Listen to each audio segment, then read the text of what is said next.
Hey guys, my name is Gurdeep and I will be doing two readings this week. The first is reading 8.1, Creating an Ethical Culture by David Gebler. Who is the author? Well, David Gebler is the president and founder of Working Values Limited. He is a thought leader, speaker, and seminar leader on the subject of ethics in business.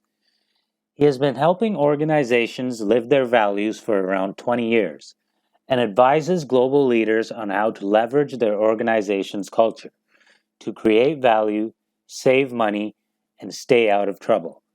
He has numerous publications, including a paperback called Creating a Culture of Compliance and a larger book called The Three Power Values: How Commitment, Integrity, and Transparency Clear the Roadblocks to Performance.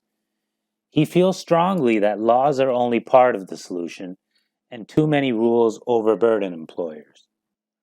I was able to find this interview with David Gebler on YouTube after the writing of his book, The Three Power Values, which I will play for you guys right now. So why has Johnson & Johnson struggled so much to regain the culture of quality it once had? How did Boeing overcome a series of ethics scandals by looking at its culture? Culture matters. It's a vital resource for organizations to harness and to manage. It can truly determine whether the company will thrive, just survive, or even fail. And yet, leaders have a hard time dealing with culture. It's too soft, too squishy. Most leaders don't even think about it until the culture becomes toxic. And even then, they don't realize until it's too late that it was the culture that got the company into trouble. And it could have been the culture that kept it out of trouble. I've spent the past 15 years helping leaders leverage their organization's culture to create value, save money, and to stay out of trouble. And what I've learned is this. In most organizations, the people at all job levels already embody the values the organization needs to succeed. You don't need to try to teach them values. And what's more, leaders would love to have the personal values that employees already embody, values such as commitment, responsibility, teamwork, be highly visible every day. But there are barriers. Stuff gets in the way. Actions of others cause or exacerbate fears or frustrations that lead us to be defensive. We begin to think more about our own need for self-protection than the needs of the company. So how can a company overcome these barriers and create the kind of culture the organization needs to succeed? It turns out there are three values that embody the behaviors that can remove the barriers that keep people from being able to fully contribute at work. Commitment addresses our ability to feel fully engaged in our work. Do I feel a sense of personal fulfillment? Do I identify with what the company stands for? Integrity focuses on whether we feel the organization is acting fairly. Is there consistency and predictability in how the company does its work? Is the way the company operates today going to be the same as how it operates tomorrow? Transparency determines whether there is clarity in how the organization gets its work done. Can I be myself at work, or do I have to hide my values?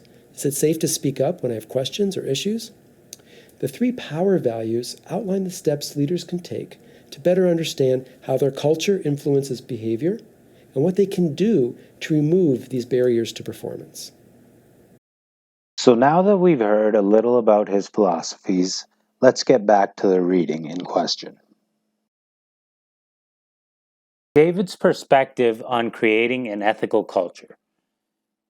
He goes on to say that if an organization wants to reduce the risk of unethical conduct, it must focus more effort on building the right culture than building a compliance culture. He believes that an organization's culture has the greatest influence in determining the outcome of ethics and compliance programs.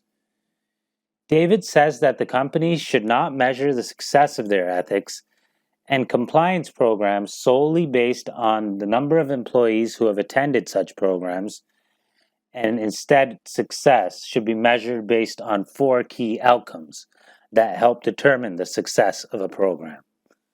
But what are these four key outcomes exactly? Well, the first is reduced misconduct observed by employees. The second is reduced pressure to engage in unethical conduct. The third is an increased willingness of employees to report misconduct.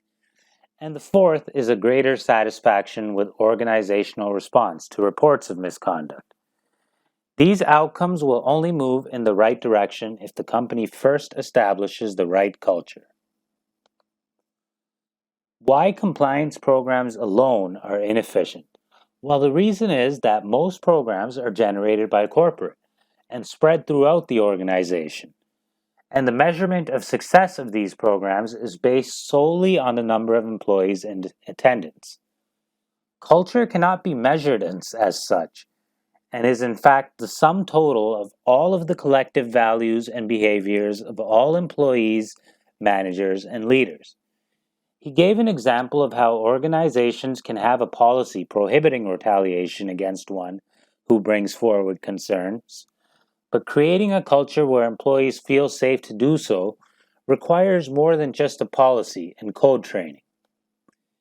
He goes on to define the 7 levels of an ethical organization. The first 3 levels are based on an organization's basic needs, the first being financial stability. This should be a primary concern in every organization, but companies focused on just surviving may not focus enough attention on how they conduct themselves.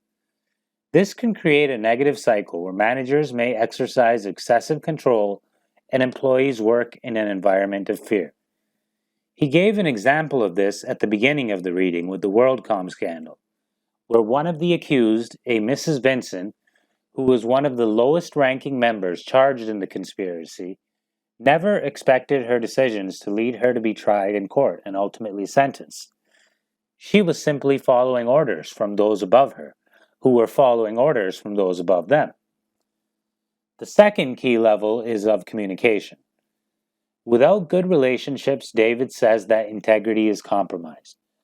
Messages can become diluted as they pass down the chain of command, and employees will usually follow the lead of their direct supervisor, who they have direct contact with, over, for example, the words of the CEO, which were not delivered in person and therefore have less impact.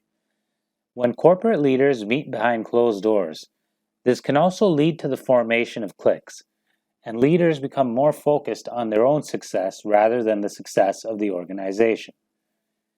The third level is that of systems and processes.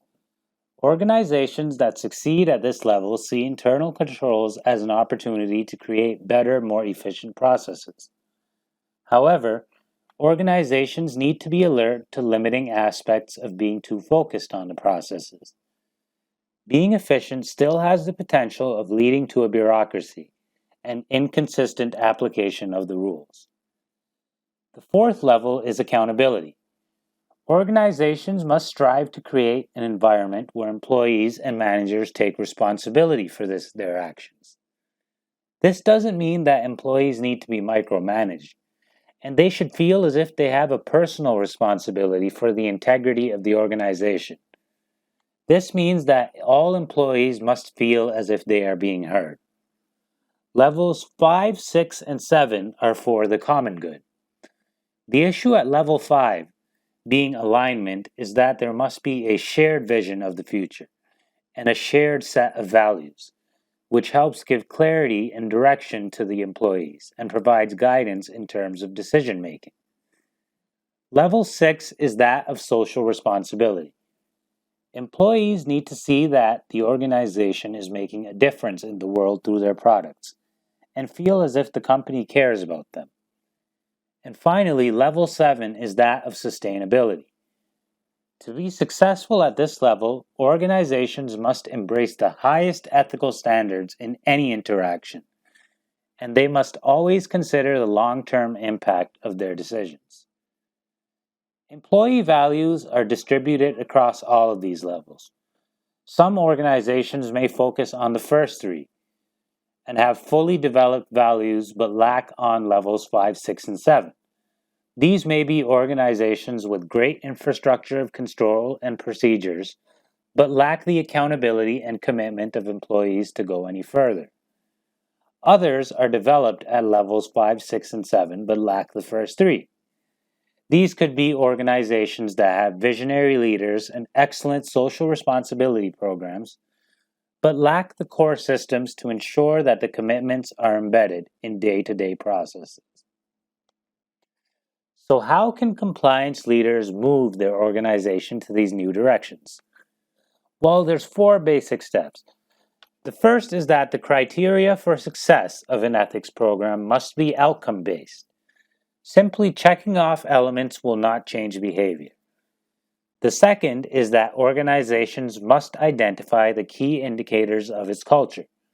By assessing its ethical culture, an organization will know which behaviors are most influential for affecting change. The third is that the organization must gauge how all levels of employees perceive adherence to values by others within the company. And the fourth is that formal programs are guides to shape culture and not vice versa. People who are inclined to follow the rules appreciate them as a guide to behavior. The elements of the program must reflect the culture of the company if management wants them to be effective in creating the desired outcomes. He finishes off by saying that culture can be measured, and finance managers can play a leadership role in developing systematic approaches to move companies in the right direction. That concludes my presentation on this article. If you have any questions or comments, please feel free to leave them in the discussion forum below. Thanks.